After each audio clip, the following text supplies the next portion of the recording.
सवाल आपका चुनाव का, तो जो पहला लक्ष्य हम लोगों का था कि देश में तीसरी बार माननीय नरेंद्र मोदी जी चुनाव जीत करके प्रधानमंत्री बने, जो पहला लक्ष्य था उसकी प्राप्ति हुई है। इंडिया का कल बैठक था, आपको नहीं बुलाया गया? अरे कल बैठक है महाराज, आपको पता ही नहीं है। कल बैठक थी? कल बैठक है, कल उनको बुलाया गया था जो विपक्ष के लोग हल्ला कर रहे थे, उनको बुलाया गया। क्या विपक्ष संविधान खत्म करने वाला जो र्यूमर फैलाया था सफल हो पाया? अब तो बच गया ना।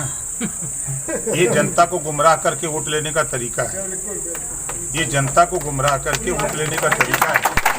मैं आपको बता दूं, बाई इलेक्शन यूपी में बाई इलेक्शन हो रहा था, इस समय यही विपक्ष के लोग चिल्ला रहे थे कि संविधान खतरे में है, संविधान बचाना है, लेकिन उन नेताओं को ये ज्ञान नहीं कि एक विधानसभा के चुनाव से पूरे देश का संविधान बचेगा। और आज वही लोग चिल्ला रहे थे जो कि संविधान खतरे में है।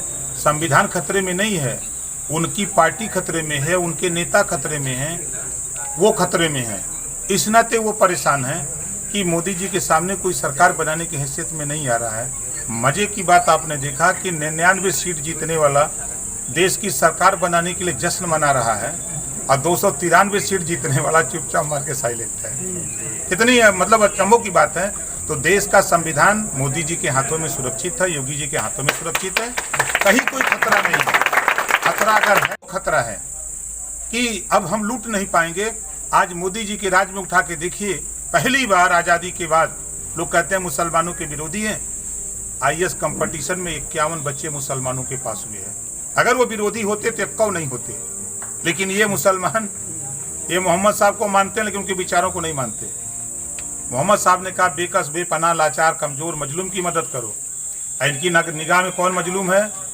अखिलेश यादव जी, सोनिया गांधी, ये सब बहुत मजलूम है, खाने बिना मर रहे हैं लोग, उन्हीं की मदद करते हैं। ये इसी तरह इसी नाते इनको कहते हैं लोग ना कि ये लोग अशिक्षित हैं। जो लोग कहते हैं कि अशिक्षित हैं, मोदी जी शिक्षा देना चाहते हैं। एक योजना देश में कोई बता दे जो योजनाएं मोदी जी की बनी, चाहे आयुष्मान कार्ड 5 लाख गरीबों के इलाज के लिए, किसानों के सम्मान निधि की बात हो 6000 रुपया, जो कांग्रेस सपा की सरकारों में गोदामों में अनाज सड़ रहे थे, आज वो अनाज गरीबों के 80 करोड़ लोगों के दरवाजे तक पहुंच रहा है। इस बात को लेकर वो लोग परेशान हैं कि हमारे जो बिचौलिए थे, उनके लोग थे, लूट रहे थे बिचौए में, अब वो बेचारे हाँफ रहे हैं, पुलिस जी दौड़ा रहे हैं, दरोगा दौड़ा रहे हैं, अधिकारी दौड़ा रहे हैं कि बीच में लूटल है तो फिर लौटाई दे। ऐसे वो सब परेशान हैं। कहीं सब सही है, आज कानून का राज है देश में, प्रदेश में कहीं दंगे नहीं हो रहे हैं, कहीं कर्फ्यू नहीं लग रहा है।